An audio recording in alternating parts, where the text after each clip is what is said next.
प्रसंग चल रहा है, धनुष यज्ञ हो गई। परशुराम जी भी प्रणाम करके भगवान को गंधमादन पर्वत पर तपस्या के लिए गए। जनक जी से सदानंद जी ने कहा वैसे ब्याह तो हो गया, क्योंकि स्वयंवर में प्रण किया था आपने कि जो धनुष भंग करेगा सियाजू जयमाला पहना देंगी, पर अब कुल पद्धति के अनुसार पाणी ग्रहण संस्कार का जो विधान है उसको किया जाए। तदपि जाई तुम करहु अब जथा वंश व्यवहारु, बूझ विप्रकुल वृद्ध गुरु वेद विदित आचारु। वैसे तो ब्याह हो गया, तथापि जैसा कुल का व्यवहार है, ब्याह पद्धति है, बड़े बूढ़ों और गुरुजनों से आज्ञा लेकर वैसा आप करो, सदानंद जी ने जनक जी से कहा। सदानंद जी ने कहा तत्काल अयोध्या में महाराज दशरथ जी को सूचना पहुंचाई जाए कि उनके लाडले राम ने धनुष भंग करके सियाजू को प्राप्त किया है। जनक जी सदानंद जी को प्रणाम करते हुए कहा बहुत अच्छा कृपालु। उसी समय बड़े ही सुजान दूतों को बुलाया गया और आकर सिर नवाए। विदेहराज जनक जी ने कहा आप जाकर के महाराज दशरथ जी को एक पत्रिका दीजिए और सादर उनको लिवा करके लाइए। इधर अपने नगर में बाजार, रास्ते, घर, देवालय, संपूर्ण जनक नगरी को सजाया गया है। दिव्य कारीगर आए हुए हैं, विवाह मंडप की रचना में बड़े चतुर हैं। सबने ब्रह्मा जी की वंदना करके सोने के केले खंभे, हरी हरी मणियों के पन्ने के पत्ते, पद्मराग की मणियों के फूल, बहुत सुंदर सियाराम जी के विवाह मंडप की तैयारी हो रही। ऐसा मंडप सजाया जा रहा है जो ब्रह्मा के भी मन को हर ले, क्योंकि अखिल शक्तियों के स्वामिनी सियाजू हैं। दिखाई दे रहा है बांस, पर वो हरी हरी पन्ने की मणियों से बनाया गया है और सोने की सुंदर नाग बेली उसमें लिपेटी गई है। नाग बेली के बीच बीच में ऐसी पच्चीकारी की गई है जिसमें मोतियों की सुंदर झालरें मन को हर रही है। माणिक, पन्ने, हीरे, फिरोजे, इन रत्नों की ऐसी पच्चीकारी की गई है। लाल, हरे, सफेद, विविध प्रकार के फूल, कमल, ऐसे ये सब मणियों से, और मणियों के ही सुंदर पक्षी बनाए गए हैं। जब वायु चलती है तो उनसे अलग अलग आवाज निकलती है। नीलमणि की सुंदर आम के पत्ते बनाए, सोने के आम की मोर बनाई, रेशम की डोरी से सुंदर रत्नों के फल बनाए आम के। ऐसा विशाल विवाह मंडप की तैयारी हो रही है।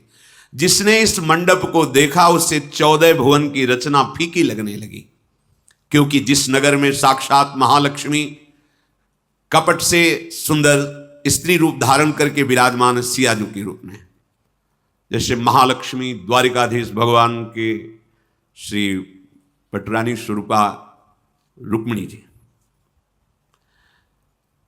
सरस्वती की भी सामर्थ्य नहीं कि जो सियाराम जी के विवाह मंडप तैयार किया गया उसकी शोभा का वर्णन। इधर अयोध्यापुरी में प्रवेश किया जनकपुरी के प्रवीण दूत ने। दरबार में पेश हुए महाराज दशरथ जी को प्रणाम किया और कहा महाराज विदेहराज जनक ने आपको एक पत्र भेजा है। विदेहराज जनक ने? क्या हुआ, तुम पहले कुछ बता सकते हो? हाँ महाराज, आपके लाडले राम ने विश्व विजय की, धनुष भंग करके जनक नंदिनी सियाजू को स्वीकार किया, प्राप्त किया है। महाराज के तो रोम रोम पुलकित हो गए। दशरथ जी के आनंद अश्रु चलने लगे। हाथ में चिट्ठी, हृदय में राम रूप है। बार बार चिट्ठी को अभी खोला नहीं, हृदय से लगाते हैं, चूमते हैं, फिर हृदय से लगाते हैं। धैर्य धारण किया। सभा बैठी हुई है।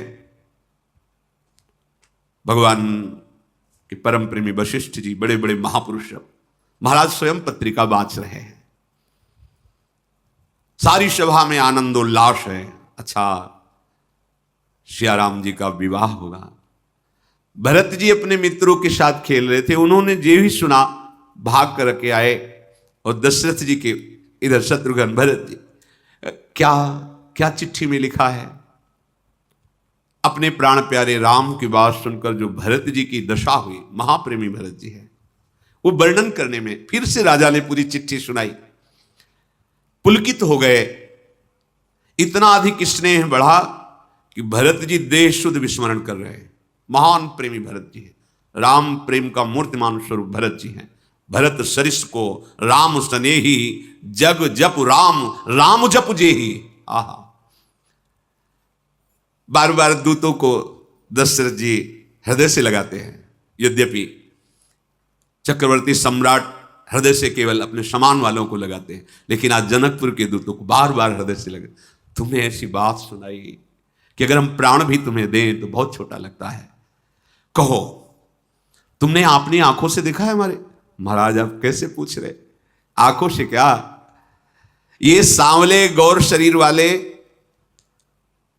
जिनके बाएं कंधे पर धनुष और दाहिने हाथ पर बाण, विश्वामित्र मुनि के साथ जिस दिन से पधारे थे, हम सब कृतकृत्य हो गए। जो मिथिलावासी हैं, जनक राजा के राज्य मेरे साम सब कृतकृत्य हो गए। दशरथ जी ने कहा, भैया जिस दिन से मुनि लिवाग ले गए थे, आज तक हमारी कैसी दशा थी तुम्हें क्या बताओ। आज जब मुझे यह समाचार मिला, मेरा हृदय। दूतों ने कहा, राजाओं के मुकुटमणि महाराजा धीराज चक्रवर्ती सम्राट, आपके समान त्रिभुवन में कोई नहीं है, जिसके राम जैसे पुत्र, लखन जैसे पुत्र, आप धन्य हैं महाराज। आपके पुत्र पूछने योग्य नहीं हैं, तीनों लोकों में उनका जय जयकार हो रहा है। सूर्य भी उनके आगे फीका हो रहा है, यद्यपि उन्हीं के वंश के हैं। हे नाथ, आप कहते हैं उन्हें कैसे पहचाना, तो क्या सूर्य को पहचानने के लिए दीपक लेकर के ढूंढने की आवश्यकता है क्या? सीता स्वयंवर में एक से एक महाबली राजा पधारे, एक से एक बड़े योद्धा, पर शिव के धनुष को तनिक भी तिल्क भर भी हिला नहीं सके।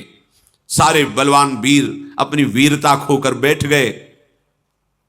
सबकी शक्ति को भगवान शिव के धनुष ने अपहरण कर लिया। अरे जिसने खेल खेल में कैलाश को उठा लिया वो रावण, और जो सुमेर को भी तोड़ सकता है ऐसा बलवान बाणासुर, ये हिला भी नहीं सके धनुष को।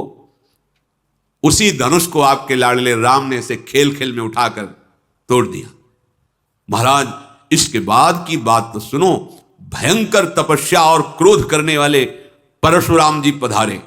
अब तो हाहाकार मच गया, पर श्री राम जी के आगे उन्होंने घुटने टेक कर प्रणाम किया और अपना धनुष देकर तपस्या हेतु पुनः चले गए। हे राजन, आपके राम जैसा तुलनीय बलवान त्रिभुवन में कोई नहीं है। राजा लोग कांप गए राम जी के बल को देख करके। देव, आपके इन दोनों बालकों को देखने के बाद हम नेत्र कहते हैं कि और कुछ देखना बाकी रह ही नहीं गया है। हाँ, जिसके देखने के बाद फिर देखने की इच्छा ही और देखने की शक्ति ही नहीं रहती। पिय मूर्ति नयनन बसैते ही रस, अब वो तो जिधर देखता जड़ चैतन्य कछु नहीं दिखत, जित दिखत तित श्याम खड़े। अपना आराध्य देव ही केवल दिखाई देता है। महाराज दशरथ आंख मूंदे हुए हैं, अश्रु चल रहा है, अश्रु प्रवाह। फिर उन्होंने बड़े रत्न, कीमती कीमती स्वर्ण आभूषणों की बड़े बड़े थाले मंगवाकर और दूत से कहा, आप स्वीकार। कान में अंगुली रखते, महाराज ऐसे शब्द मत बोलो, सिया जो हमारी पुत्री है, महाराज की पुत्री मतलब हमारी, और पुत्री के यहां पानी पीना भी निषेध है। महाराज आप रत्न आभूषणों की बात करते हो, ये शब्द भी मत बोलो, हम तो आपके यहां का भी जल भी नहीं लेंगे। कैसी निष्ठा! सिया जो हमारे महाराज की पुत्री तो हमारी पुत्री है, हम बेटी के यहां पानी भी नहीं पी सकते। कितनी पवित्रता, कितना आदर। बेटी कोई साधारण नहीं, दैवी शक्ति है। आज हमारी दुर्दशा जो हो रही ना, वो कई ऐसे कारण हैं जो हम अपराध करते हो मानते ही नहीं। गर्भ हत्या, भ्रूण हत्या, ऐसे ऐसे महान पाप बेटियों को समझा जाता है ये हमारे लिए बोझा है। अरे दैवी शक्ति है, वो ना होती तो तुम कहां से आ जाते। उसी दैवी शक्ति जननी के द्वारा पूरे जगत का मंगल हो रहा है, और उसी जननी के बाल रूप की तुम हत्या करोगे, तुम्हारा सर्वनाश हो जाएगा। आगे चल के देख लेना, बहुत सावधान, वो दैवी शक्ति, दैवी अंश है। हाँ, तुम्हारे कर्म बुरे पीछे के होंगे तो तुम्हें दंड देने के लिए ऐसे आचरण होंगे जिससे तुम जलोगे, नहीं तो तुम्हारा परम मंगल है। कन्यादान बहुत बड़ा दान होता है। यदि आप पवित्र आचरण करते हुए समय से गृहस्थी में कन्यादान करते, बहुत बड़ा कार्य है। आज बुद्धि भ्रष्ट हो गई है, बस बेटी मुंहदास हो गया। बड़े बूढ़े घरों, हमें तो लड़का चाहिए था। तुम्हारे भाग्य में जो है, जो भाव से आया है, चाहे वो पुत्र हो या पुत्री हो, संतान है, खूब उसका पोषण करो, पढ़ाओ लिखाओ, मंगल विवाह करो, भगवान नाम जप करते हुए जीवन छोड़ो, भगवत प्राप्ति हो गई। ऐसे अपराध नहीं। कितनी पवित्रता है। उस नगर का दूत भी पानी नहीं पी रहा। महाराज, आप रत्नाभूषणों की बात करते हो, महाराज की बेटी में तो मेरी सियाजू, और जहां सियाजू आए, नहीं नहीं महाराज ऐसी बात भी मत कहो, बड़ा सुख मिलता है। कैसी मर्यादा है। नहीं, वो हमारी बेटी, उसके यहां पानी भी नहीं। कितना पूज्य भाव।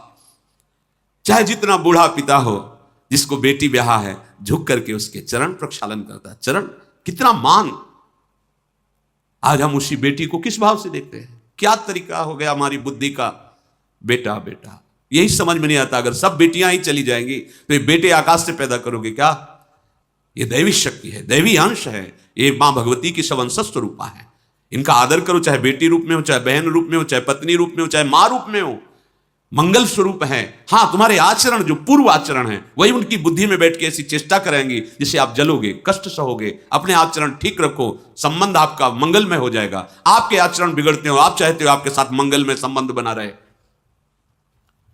महाराज दशरथ जी इस बात से बहुत प्रसन्न है। कैसे ज्ञानियों की नगरी का ये दूत है, कितना ज्ञान रखता है। दूत को जब ऐसे आभूषण, ऐसे हीरे मिल रहे तो ले लेना चाहिए। न्यौछावर है, मालिक दे रहे। नहीं नहीं, पानी भी नहीं लेंगे।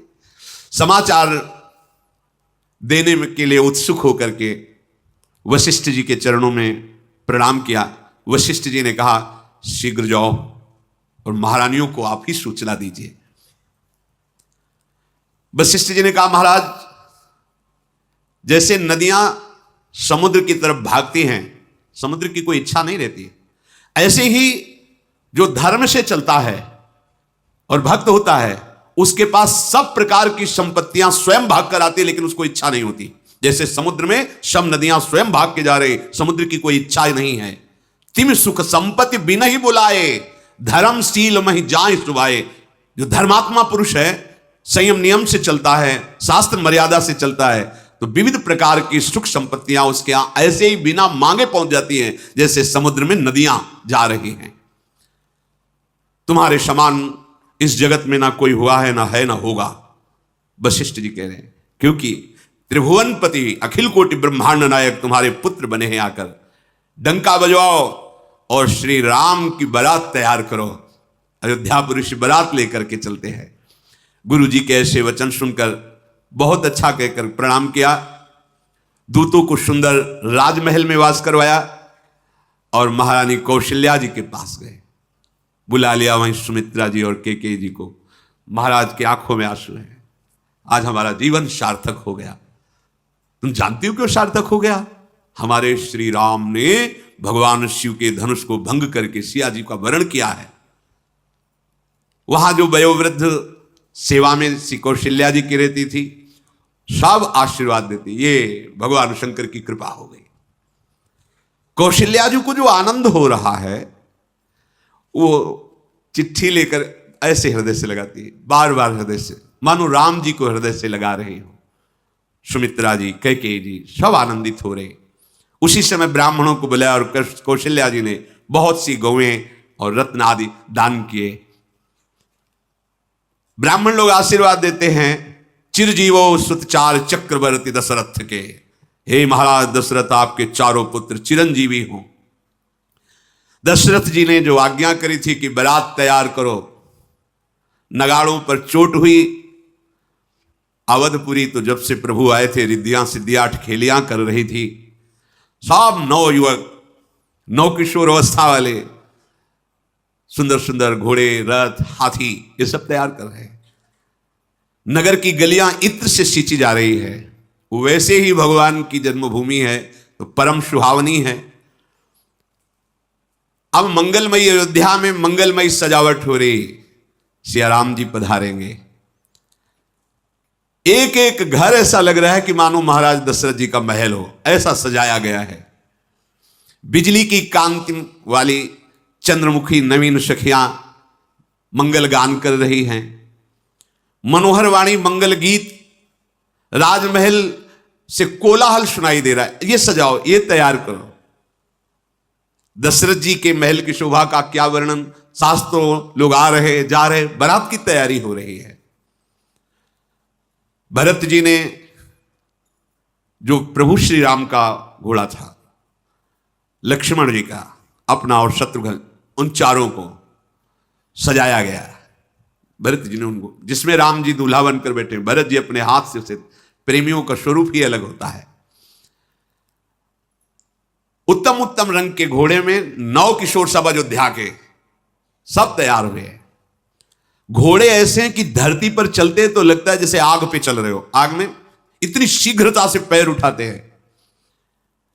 ऐसे भी घोड़े हैं जो जल पे भी थल की तरह चल सकते हैं, वायु के समान भी। तो सब छैल छबीले नवीन अवस्था वाले उन घोड़ों पर सवार हुए। करोड़ों शूरवीर योद्धा बारात की रक्षा के लिए। ध्वजा पताका मणियों से सुसज्जित, आभूषणों से सजाए हुए रथ, जिनमें छोटी छोटी घंटियां बज रही हैं। दो रथ विशेष तैयार किए गए, जिनमें श्याम कर्ण के घोड़े जोते गए हैं। एक बहुत ही तेजस्वी रथ जिसमें भगवान वशिष्ठ जी बैठेंगे, और एक चक्रवर्ती सम्राट महाराज दशरथ जी, शेष सब अन्य गुरुजन वयोवृद्धजन। अब तो रथों पर चढ़ चढ़ करके बारात नगर के बाहर जुटने लगी। जिसको जो सेवाएं मिली थी सब तत्काल करके बाहर आए। कोई पालकियों पे, जो कुर्सी नुमा पालकियां बनाई गई हैं, कोई हाथियों पे अंबारे डाले हुए उनमें, कोई घोड़ों पर, कोई रथों पर। अनेक करोड़ों कहार, दूध दही रस, ये सब साथ लेके चलो। चक्रवर्ती सम्राट हैं। खान पान की विविध वस्तुएं पहले से ही निश्चय हो गया, अमुक अमुक जगह पड़ाव पड़ेगा, वहां पहले से ही सारी व्यवस्था, मानो एक नगर बनाया गया हो। ऐसे कपड़ों के सुंदर तंबू कलाते, ऐसे साजबाज, खान पान, सारी व्यवस्थाएं। जे भी बारात चली तो बड़ा शोर मच रहा है, कोलाहल हो रहा है, दुंदुबियां बज रही हैं, हाथियों के बड़े बड़े घंटों की ध्वनि हो रही है। पैदल चलने वाले जय हो पट्टेबाज कसरत करते हुए आगे दिखाते जा रहे हैं। कोई गान कर रहा है, कोई मृदंग बजा रहा है, कोई नगाड़ा बजा रहा है, और मृदंग और नगाड़े की ध्वनि के अनुसार नौ किशोर अयोध्या के जो बालक है वो घोड़े की नृत्य करा रहे हैं। घोड़े की वैसी चाल, बड़ी शोभा बारात की, जिसका वर्णन नहीं किया जा सकता। नीलकंठ पक्षी बाईं ओर चारा ले रहा है, दाहिनी ओर सब शुभ संकेत हो रहे हैं। दशरथ जी ने कहा, शीतल मंद सुगंध वायु चल रही, शकुन हो रहे, रात का प्रस्थान किया जाए यहां से। अब जो सगुण ब्रह्म परमात्मा राम रूप से हैं, उनके दर्शन की अभिलाषा से समस्त अयोध्यावासी बस एक ही लगन लगी, कैसे जनकपुर पहुंचूं और राम जी को देखूं। और जिनका वर्ण राम जी ने किया है, वो कैसी सियाजू है। पूरे अयोध्यावासियों के हृदय में हुलशन है। जगह जगह पड़ाव, जहां कोई नदी वहां पुल बनवा दिया था जनक जी ने। जब सुना कि बारात बिल्कुल नजदीक आ गई है, आवत जानी बारात बर, सुनि गहे गहे निशान, सज गज रथ पद चर तुरग लेन चले अगवान। ये भी सुना अयोध्या नरेश महाराज पधार रहे हैं। डंके बजने लगे, नगाड़े बजने लगे, और रथ हाथी पैदल घोड़े से सच करके, क्योंकि राज समाज का स्वागत राज समाज के ही द्वारा होता है, तो विदेह राज जनक की तरफ से अगवानी के लिए चले। दूध, शरबत, ठंडाई, स्वादिष्ट जल एक कलशों में भरकर पहले पहुंचा दिया गया। जिसको जो भावे सो पान करो। और सुंदर सुंदर पकवान भोग आरोगने के लिए पूरी बारात को उत्तम उत्तम फल, और सबको सुंदर गहने, कपड़े, मूल्यवान मणियां, जिसको जो चाहिए जनक जी ने पहले व्यवस्था कर दी। अगवानी करने वालों को जब बारातियों ने देखा तो हृदय में आनंद छा गया। दौड़ करके अयोध्या नगर के मुख्य और उधर से जनक नगर के सब छाती से छाती मिला रहे हैं, मानो दो आनंद समुद्रों का मिलन हो रहा है। राजा दशरथ जी ने जो जनक जी ने भिजवाया था अगवानी के लिए, वो सब स्वीकार किया। अब जनवासे में लिवा के गए तो शियाजू ने पहले ही समस्त सिद्धियों को बुला लिया था, जितनी सिद्धियां हैं, और आज्ञा करी थी कि महाराज हमारे ससुर पधार रहे हैं, बरातियों का स्वागत दिव्यता से होना चाहिए। तो जनक जी वैसे ही ज्ञान सिद्ध महापुरुष है, वैसे ही भारी व्यवस्था थी, पर सिद्धियों की व्यवस्था ये थी कि जिसके मन में जो था वो सब वही, किसी के मन में कुछ, वो तत्काल वो उपस्थित हो, वो सेवा लेकर के आ जाएंगे। और ये किसी को पता नहीं कि ये जनक के सेवक है या जानकी जी की सिद्धियां रूप धारण किए हुए हैं। बरातियों को ठहरने के ऐसे स्थान की देवराज इंद्र भी देख के ललचा जाए, ऐसी व्यवस्था जानकी जी की तरफ से जनक जी ने तो की ही थी। महाराज दशरथ जी बहुत प्रसन्न हो रहे हैं कि जनक जी कितना प्यार बरसा रहे हैं। अब विश्वामित्र जी ने प्रभु श्री राम लक्ष्मण से कहा, महाराज पधारे हुए हैं, चलो दर्शन कर। उत्सुक है प्रभु, पर अपनी तरफ से नहीं कहा। इसमें एक शिक्षा मिलती है, जब हम गुरु के समीप हैं तो कोई भी प्रिय से प्रिय या पूज्य आ जाए, हमें या तो अनुमति लेनी चाहिए या चुपचाप रहना चाहिए। उनकी आज्ञा हो तब हमें आगे बर्ताव करना चाहिए। प्रभु के मन में एकदम आनंद बढ़ रहा है कि मैं दौड़ करके जाऊं और अपने पिता के चरणों में प्रणाम करूं, पर सकुचन कही न सकत गुरु पाही, पितु दर्शन लालच मन माही। विश्वामित्र विनय बड़ी देखी, उपजा उर संतोष विसेखी। बड़ा संतोष मिला गुरु विश्वामित्र जी को। वाह, कोई हलचल नहीं, वैसे अंदर से लालच है कि आज्ञा मिले तत्काल जाऊं, महाराज के हृदय से लगूं, उनके चरणों में माथा रखूं। प्रसन्न होकर के कहा, वाह तुम धैर्यवान हो, विनयशील हो, यही शिष्य का कर्तव्य है। चलो अब चल करके महाराज से मिलो। चल करके दशरथ जी ने जे ही देखा, मध्य में विश्वामित्र जी, इधर लखन लाल, इधर राम। क्या उनके हृदय में हो रहा होगा, इतने दिन के बाद दर्शन कर रहे हैं, मिल रहे, बार बार साहस बटोर रहे हैं दशरथ जी। प्रेम विवशता है। पहले मुनि के चरणों में प्रणाम करके उनकी धूल माथे पे, फिर राम जी को हृदय से लगा के, बहुत देर राम जी को हृदय से लगाए रहे, क्योंकि बहुत दिनों से हृदय दर्शन के लिए पिपासा था, वो दर्शन की प्यास से तप्त हो रहा था। लखन लाल ने दंडवत किया, लखन को भी हृदय से लगाया। महाराज को ऐसा अनुभव हो रहा है कि आज हमारे ऊपर सब प्रसन्न है, शुभ ही शुभ, मंगल ही मंगल, सुख ही सुख। फिर राम लक्ष्मण जी ने वशिष्ठ जी को प्रणाम किया और जितने ऋषि अयोध्या से आए थे सबको प्रणाम किया। भरत जी, शत्रुघ्न जी राम जी से मिले। समस्त अयोध्या वासियों से जितने आए थे सबसे प्रभु मिले, सबसे मिले। कोई एक करोड़ों तो सैनिक ही थे, सबसे मिले, पर सबको लग रहा है प्रभु हम आज से बात कर रहे हैं, हमसे मिल रहे हैं। ये भगवान की भगवत्ता है। अगर एक एक से मिलते तो 2-4-6 महीना भी लग सकते। क्षण मोह मिले सबही भगवाना, उमा मरम काहू नहीं। सबसे भगवान मिल रहे हैं। पूरी अयोध्या की जो बारात आई थी, सबका हृदय परम आनंद में, क्योंकि भगवान साक्षात वहां विराजमान है। दशरथ जी को ऐसा लग रहा है कि मेरे राम लक्ष्मण भरत शत्रुघ्न मानो अर्थ धर्म काम मोक्ष, ये साक्षात रूप रखकर मेरे साथ है। अगवानी में आए हुए सतानंद जी ने, अन्य ब्रह्म ऋषि, मंत्रीगण, मागध, सूत, विद्वान, सबने राजा दशरथ जी का सत्कार किया। फिर आज्ञा लेकर वापस गए। बारात लगन से पहले आ गई थी, इसलिए बहुत आनंद है जनक जी को। जनक जी बार बार अपने भाग्य सराहते कि हमें कौन मिला रिश्ते में, भगवान मिले। यही जीवन धन्य है कि हमारा इन्हीं से रिश्ता रहे, यही रिश्ता पक्का है, और तो सब कुछ चंद दिनों के रिश्ते हैं। जितनी स्त्रियां, नवयुवतियां जानकी जी के समीप हैं, वो सब कह रहे हैं कि सियाजू आपका भाग्य तो क्या वर्णन करना, पर मेरा भी भाग्य बहुत बड़ा है, क्योंकि आपको जनक जी बहुत प्यार करते हैं। वो बार बार आपको बुला के लावेंगे और ये बार बार लिवाने आएंगे, हम इनको बार बार देखेंगे। हमारे बहुत बड़े भाग्य है कि हमें राम जी के बार बार दर्शन होंगे।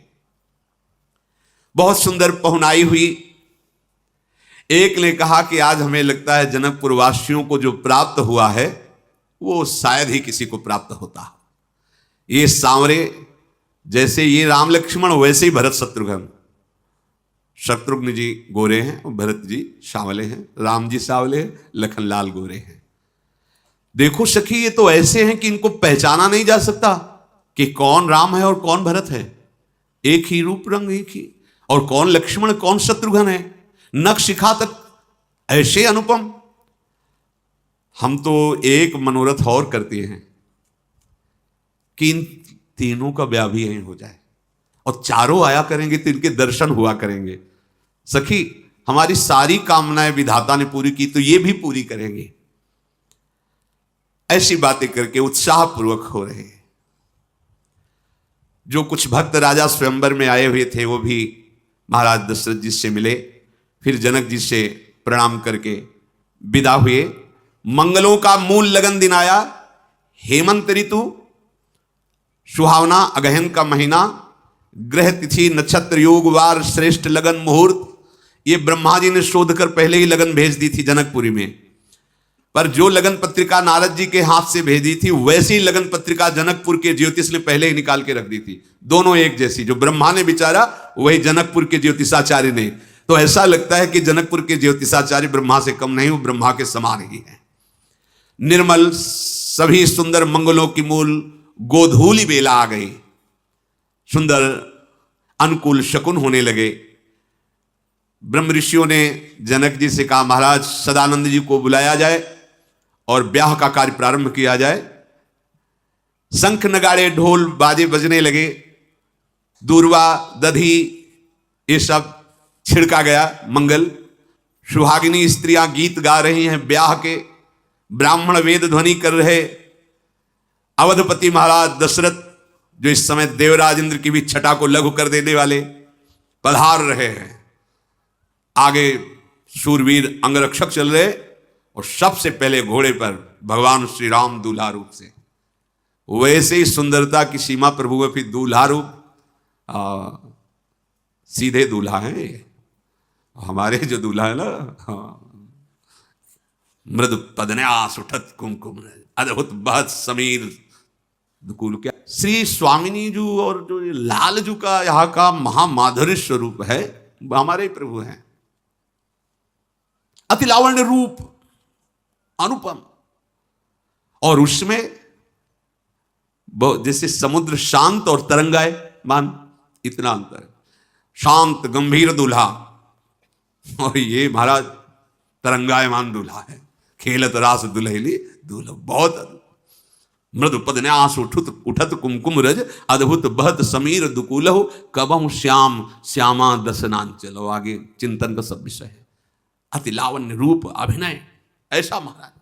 पर ये महाराज बहुत शांत गंभीर, मानो गंभीरता टपकती है प्रभु के श्रीमुख से। वैसे भी सुंदरता की सीमा, दूल्हा श्रृंगार और चारों राजकुमार जो घोड़े सजाए। धन्य है वो घोड़े जिन पर प्रभु विराजमान है। ये कोई ऋषि मुनि ही साक्षात मूर्तिमान अश्वरूप धारण किया होगा। गरुड़ जी का जो सौभाग्य है वही घोड़े का सौभाग्य है। गरुड़ जी पर जैसे भगवान श्री हरि बैठ, अहोभाग्य।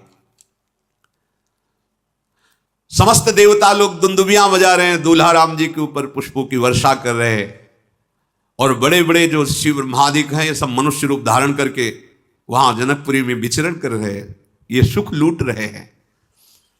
प्रेम पुलकित सबका शरीर है, कोई भी ऐसा नहीं है जिसके रोमांच नहीं हो रहा दूल्हे सरकार को देखकर। सब देवता देवांगनाएं प्रभाहीन हो रही, तेजहीन हो रही। जैसे सूर्य के उदय होने पर तारागण फीके पड़ जाते हैं, ऐसे दूल्हा राम जी जब चल रहे अश्व पर बैठे सब निस्तेज हो रहे हैं। भगवान शिव जी ने समझाया कि आश्चर्य मत करो, ये महामहिम अनंत ब्रह्मांडों के स्वामी प्रभु हैं और इनकी निज अंग निज शक्ति श्रियाजु हैं। अपने नेत्रों को, अपने हृदय को परम लाभान्वित कीजिए इनके, आश्चर्यचकित मत हो। अरे जिनका नाम, जिनकर नाम लेत जग माही, ध्यान दीजिए, सकल अमंगल मूल नसाही, करतल होई पदारथ चारी, तेसी राम कहूं कामारी। कामरी भगवान शंकर देवाधिदेव महादेव ने कहा तुम देखो इनको भर नेत्र, ये वो हैं जिनका नाम लेने से समस्त अमंगल नष्ट हो जाते हैं। धर्म, अर्थ, काम, मोक्ष, ये चारों हाथ में आ जाते हैं। नाम। भगवान शिव जी ने सबको उपदेश किया कि आप आश्चर्य मत मानो, ये सर्वाश्चर्य हैं। ये आसपास साधुओं और ब्राह्मणों की मंडली चल रही दूल्हे राजा के साथ। कितना प्रभु अपने प्यार करते भक्तों को। आसपास भक्त मंडली जय जयकार, और ब्राह्मण ऋषि चल रहे हैं मंत्रोच्चारण करते हुए, पावन जल छिड़कते हुए।